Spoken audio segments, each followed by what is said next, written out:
굿모닝 초대석. 오늘은 이용섭 전 장관과 함께하겠습니다. 어서 오십시오. 안녕하십니까. 예. 요즘 언론을 보면 왕성 활동을 하시는 걸로 지금 이제 보이거든요. 강연을 많이 하시던데 어디에서 어떤 내용으로 강연을 하시는가요? 폭넓게 다양하게 하고 있습니다.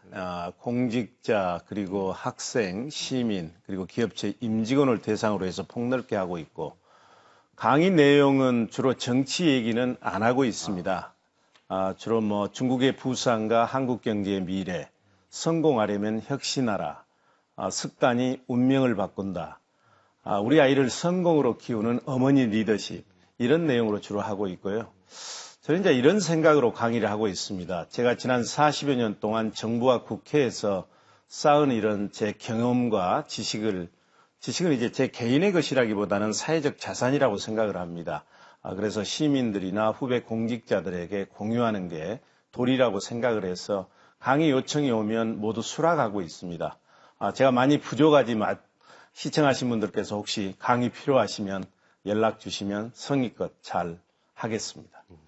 네, 강의도 많이 다니시는데 지난주에는 한반도 미래연구원이 주최한 광주 도시철도 2호선 건설에 대한 토론회를 다녀오셨잖아요. 예. 광주 도시철도 2호선 건설을 놓고 타당성에 대한 논란이 여전한 상황인데 어떻게 생각하십니까? 도시철도 2호선에 반대하시는 분도 계십니다만 저는 우리 시민들의 교통 편의 증진, 그리고 민생 문제 해결, 지역경제 활성화를 위해서 하루빨리 완공해야 된다 하는 그런 입장입니다. 과거에는 이제 우리 이 광주가 구도심을 중심으로 해서 단핵도시였어요. 그렇지만 지금은 첨단이랄지 수안, 하남과 같은 신도시가 확장되면서 면적도 넓어지고 다핵 분산형 구조로 이렇게 확산돼 있기 때문에 이것을 연결하는 도시철도가 필요하다는 입장이고요. 그리고 광주가 계속해서 150만 인구로 머물러 있단다면 도시철도 건설의 필요성이 그렇게 크지 않을 것입니다. 그렇지만 우리가 노력하기에 따라서는 얼마든지 200만 이상의 도시로 확장시킬 수 있기 때문에 저는 미래에 대해서 투자를 해야 된다는 생각이고요. 그래서 2003년 1월 달에 기본 설계 용역에 착수를 했습니다만 작년 7월 달에 윤장현 시장이 취임을 하면서 이제 재정 적자가 가중된다 하는 이런 이유로 원점에서 재검토를 했어요. 그렇지만 다행히 이제 작년 12월 달에 원안대로 추진하겠다 이렇게 발표를 했습니다. 그런데도 이제 사업비가 많기 때문에 이걸 절감해야 된다는 이유로 현재도 기본 설계 용역이 진행이 되지 않고 있습니다. 이러다 보니까 내년에 이제 착공하기로 돼 있었는데 착공이 한 2년 정도 지연될 그런 우려에 빠져 있고요. 저도 이제 공직에 오래 있었습니다만 행정이라고 하는 것은 원칙과 일관성, 책임성이 매우 중요합니다. 그리고 부작용이 없는 정책은 없습니다. 그렇기 때문에 강주시가 미래를 보고 속도감 있게 도시철도 건설 2호선을 건설해 주기를 부탁드립니다.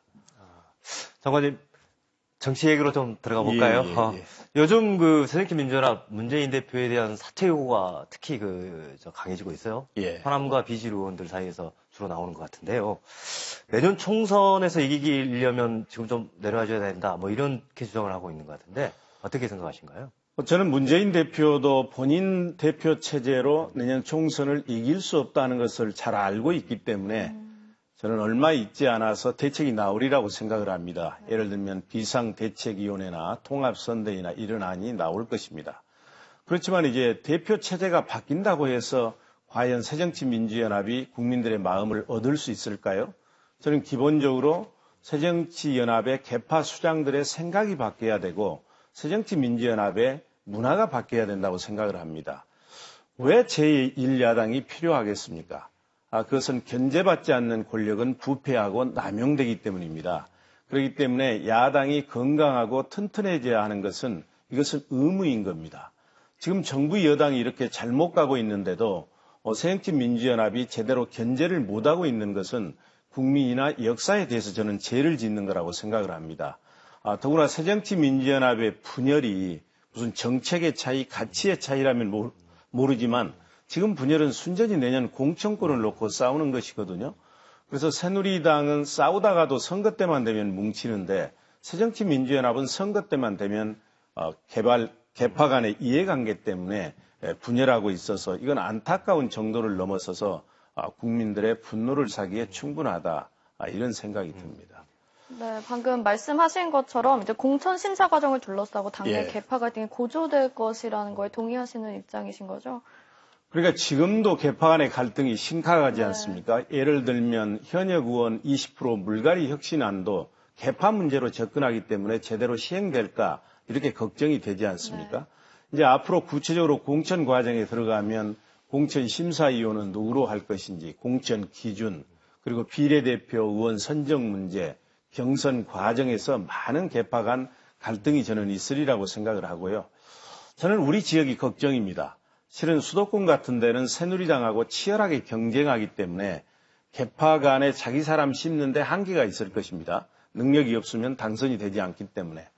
그렇지만 새정치민주연합의 일부 사람들은 아직도 강주 전남에서는 공천만 받으면 당선될 수 있다 하는 이런 잘못된 판단을 하고 있기 때문에 또 내년 공천에서도 자기 사람 심는데 혈안이 되지 않을까 걱정이 되고요. 그래서 국민들께서 특히 시민들께서 이번에 지혜로운 결정을 해 주셔야 된다고 생각을 합니다. 네. 장관님, 천정배 의원이 내일 신당 창당 준비위원회를 이제 발족을 해요. 우리 지역 한국 정치 어느 정도 영향을 좀 줄까요? 저는 신당 창당 준비위원회도 좀 늦은 감이 없지 않다고 생각을 하고요. 거기에 이제 훌륭한 분들이 참여를 하면 좀 영향력이 커지겠죠. 저는 그보다는 새정치민주연합 하기에 달려있다 이렇게 생각을 합니다. 실은 시민들께서 신당에 대해서 많은 관심을 가졌던 것은 새정치민주연합에 대한 거부감, 비판적 시각 때문이었거든요. 근데 신당도 인재 영입이 늦어지고 속도감이 떨어지고 그리고 또 여러 갈래로 지금 갈려있지 않습니까? 그러다 보니까 신당에 대해서도 지금은 큰 기대는 하지 않는 것 같습니다. 그래서 앞으로 새정치민주연합 지도부가 통합을 한다든지 제대로 가게 되면 아마 신당의 영향력은 상대적으로 떨어질 것이고 반대의 경우에는 신당이 또 훌륭한 사람을 영입하게 되면 호남에서는 나름대로 역할을 할 수도 있다고 생각을 합니다. 네, 그럼 이런 내용들을 종합해서 그러면 5개월 앞으로 다가온 20대 총선 어떻게 전망하십니까? 저는 쉽지 않은 게임이 될 거라고 생각을 합니다. 완패하지 않을까 그런 생각이 들고요. 실은 정부 여당이 너무나 실정을 많이 하고 있기 때문에 새정치민주연합이 가만히만 있어도 압승할 수 있습니다. 그런데 당내 개파 간의 갈등과 분열로 인해서 실패를 자초하고 있다는 얘기죠. 지금이라도 개파 수장들이 정신을 차리고 국민들께 신뢰를 드리는 노력을 해야 그래도 어느 정도 완전 실패에서는 벗어날 수 있다. 이런 생각을 합니다.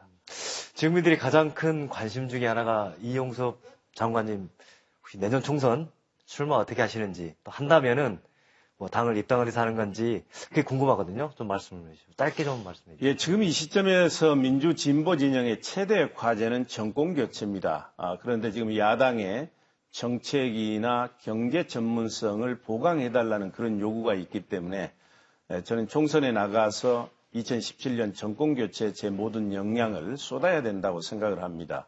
이제 입당을 할 것인지 지역구를 어디로 할 것인지는 지금 시민들의 의견을 듣고 있고 다만 제 정치 인생 2장을 새롭게 시작하는 것이기 때문에 신중하게 결정을 하도록 하겠습니다. 장관님 좋은 말씀 감사합니다. 앞으로 많은 활약 기대하겠습니다. 예, 감사합니다.